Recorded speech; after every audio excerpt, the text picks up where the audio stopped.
Previously, you were sharing with us how I like the analogy you used about how the body kind of clogs the processing of what is happening in the body unless we start to target and figure out what it is. And I believe, from my understanding, once we start to analyze that clogging or try to unclog the sink or the toilet, as some people may use as the analogy, that's when we can start the process of resilience. That's so I right. wanted to first hear from you. When we talk about this process of resilience, I think you alluded in the previous episode about healing. So I want to first hear from you, how do these two terms go together? Do they go hand in hand? Is it that one has to bring the other? Is it like a cause and effect? I would say, actually, healing is a prerequisite to resilience. Okay. Just because you are able to move on and keep going, it does not mean that you are resilient. You are a resilient person. Most of the time, all those unfinished businesses, you try to cover up, you try to keep moving on, you try to work hard to be successful. But even working hard, we need to look at what are the driving forces. Because what happens is people will push so hard to the point where they crash. Right. And then people say, or even some people even commit suicide because, or they attempt, because you've been pushing to the point you can no longer keep going. Your body gets exhausted. Our body system is like any other engine. If you don't service your engine, the engine of your car, at one point it will stop and tell you, hey, too bad that this is how far I can go. So much as we talk about self-care, we talk about diet, we talk about lifestyle, we talk about going for checkups at the doctors every year or whatever situation it could be. We need to also think about our mental state. Right. And mental health does not mean mental illness. Being healthy mentally, it does not mean mental health. You know, in the Western world, people are at the point where they even do preventative measurements, where they go check with a counselor periodically. If a student is going through exams, or they are about to finish the school, or they are going through so many projects at the same time, or they are doing shifts and working at the same time, sometimes they go check in with a counselor to see if they are coping okay. Because you start pushing yourself and you burn out, everything you have worked for falls in the water. Because when the burnout kicks in, you are a hospital patient. So we need to be mindful about our own mind, right? So healing, I would say, it's a prerequisite to resilience. Because we have been people pushing so hard, and everybody say, oh, so and so was a hardworking person. Let me tell you one thing. I always try to remind people when I do psychoeducation that when you are going through hardship, meaning if you are struggling, maybe trying to put the food on the table, try to meet the ends of the month. When you are going through hardship and struggling, your mental health doesn't show up because you are in a survival mode. Therefore, you are operating on adrenaline. That's one of the brain chemicals. You are operating on the adrenaline. It is numbing everything else to keep you going. Right. Now, we see adults, the adults maybe hitting their 30s, 35, between 30 and 45. They've been struggling. They have like a crazy background. They've been through so much. Maybe they became orphans when they were young. They survived. They went through so much, but they thrived by being success in school, being successful in everything they did, because they pushed so hard. Again, they did not have luxury to go low or to go a little bit loose, they had to work hard to succeed. Now, when they get to 35, they are now married, have 2 kids, they now have a job, they have money in their pocket, they have a place to live. There's a little bit of stability settling in, and then your mental health will crash. Everything you've been suppressing to survive, your adrenaline will stop pumping for your survival, and the person will crash. And they hate it. They mostly will tell you, I've been doing so well with so much problems. Now that things are getting better, I can no longer go well. I cannot sleep. I cannot eat. I'm being a bitter person. I have all these behaviors. Why? Because the body has been overwhelmed. Now that the stability becomes a luxury to the body. So sometimes people get confused, saying, how I was so strong when I was going through hardship, but now that things are okay, I should be able to enjoy, but I'm not. I'm a bitter person. I have a negative thinking. I have all these negative emotions. I don't trust anyone. Actually, by the way, this is a 101 counseling session. When someone have been through a lot of trauma, especially as a child, there are two casualties to trauma. One is you cannot trust anyone. You cannot even trust yourself. So the relationship becomes very problematic. And you always feel that you need to be in control. But really, we are not in control of anything in this earth. We just go by.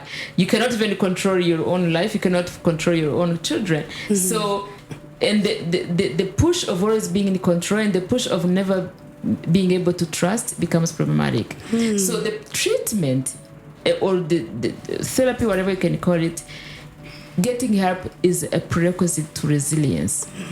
A full resilient person has to be emotionally balanced, emotionally stable, have a good emotional regulation to be able to bounce back and capable to adjust.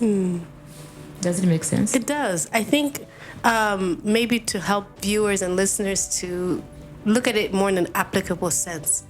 When you mention about being emotionally balanced and stable, maybe we can give some examples of everyday examples, maybe with students or even people our age, to see different cases of how they can start that journey of resilience. So let's maybe use the example of a student.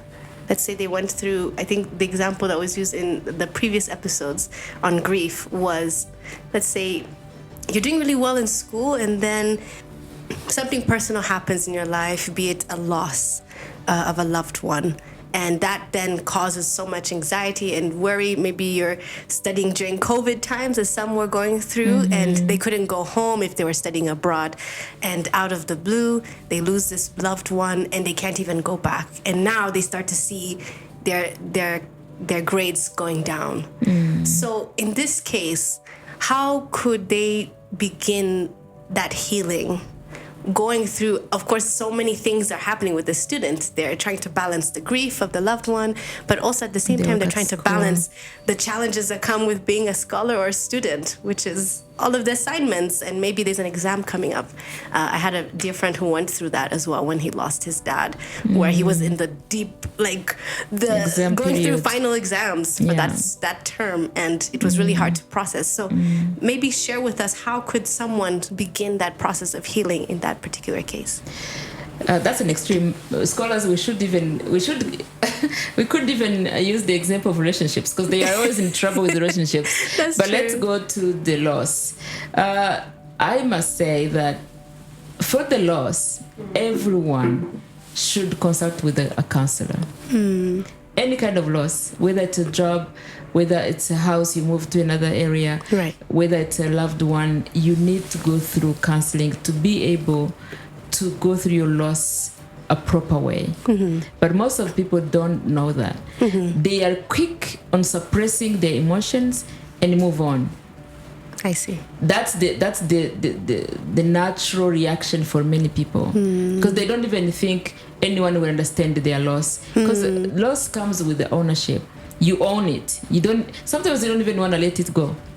You just want to suppress to keep going, and revisit it whenever you want. So it becomes very dear to you, because there's a confusion when I go through loss process and I go through grieving process. I'm letting my loved one go, but you're not letting the person go. You are actually learning how to celebrate their life in a very healthy way. Now, coming back to this student, we have an issue of people who don't even recognize their emotions. You have to start by recognizing your emotions. Some people will be so numb to the point where they're emotionless. Right. They have always a flat facial expression. They have a flat, monotonous voice. So there's no level of excitement, level of being low. They're just there. And you see them and you ask them, what makes you happy? Happy? No, I'm never happy. That's not for me. So what makes you angry? Oh, no, I'm okay. They're so numb to the point where they don't even connect with their emotions. So you have to get your emotions revived, because emotions are part of us. Right. It's the same way we breathe, same way we eat. It's part of us. We live with them. So numbing them does not make them go away. Right. If anything, it's like sitting on a volcano. One or the other, they will erupt. So now, going through the grieving process, you need to be able to recognize your emotions first. Because if you don't, you suppress them, and then they will hit hard when you cannot control them, or you get very sick to the point where you have to go to the hospital. So you need to start by recognizing your emotions. Once you recognize them, sometimes you cannot recognize them until someone guides you through how to recognize them, and you learn how to process them. Numbing emotions will never help. But you process them, you are at peace with them, because your body, when there's an emotional reaction, it's trying to give you a message. I'm in pain. So let me feel my pain. Let me process my pain. Don't harsh it, don't silence it, don't push it away. I need to feel it, I need to process it, and I need to let it go. With all that it comes with, so. With all it comes with. Yes. If you're not able, you feel like your mind is going to burst, you have to look for a friend to be with you or look for a professional help. So acknowledging your emotions and processing them and let them go. By the way, I need to mention here that every thought triggers an emotion. Did you know, Rose? That's my first So time. in the clinic or in the therapy, we try to coach people how to take control of their thoughts, which is a hard part in therapy, because as you know, when someone is surviving, you've been through hardship, what happens is you become an overthinker, because the mind is trying so hard to protect. So you need to be sending radars everywhere, north, south, whatever. So you need to process fast, and you need to be like there's too much of traffic in your mind. So when you are an overthinker, your emotions become so messy. You cannot identify anger versus sadness versus happiness. Like they become so messy to the point where you get confused. You don't even know what you're feeling right now. So or you would just see behaviors. Someone lashing out, someone banging, someone pushing, someone like acting. Because the emotions are so intense, they cannot control. So we coach people how to take control of your mind first, the thoughts, try to space them, try to create those pathways I was talking about, try to have a quiet time through techniques.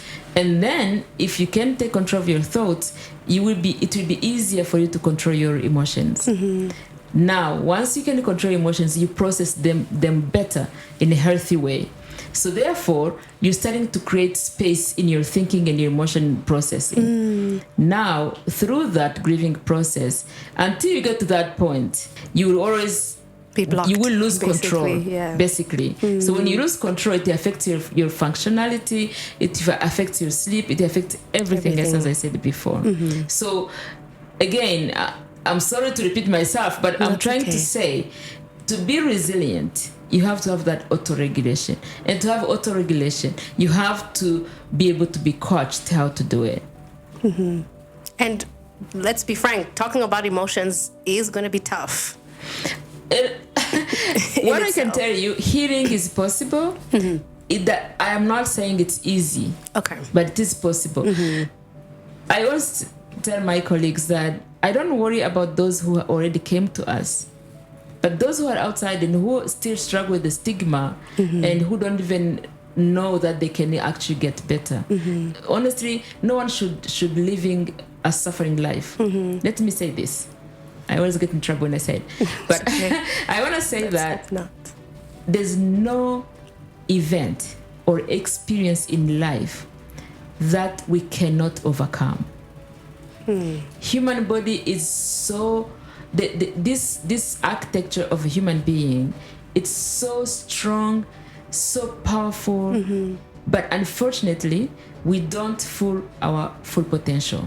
We don't live our full potential. Right. We only focus on what is going on. Like, we are always ad hoc, spontaneous. Right. But if we could let that data flow, the human being is much stronger than everything we go through in life.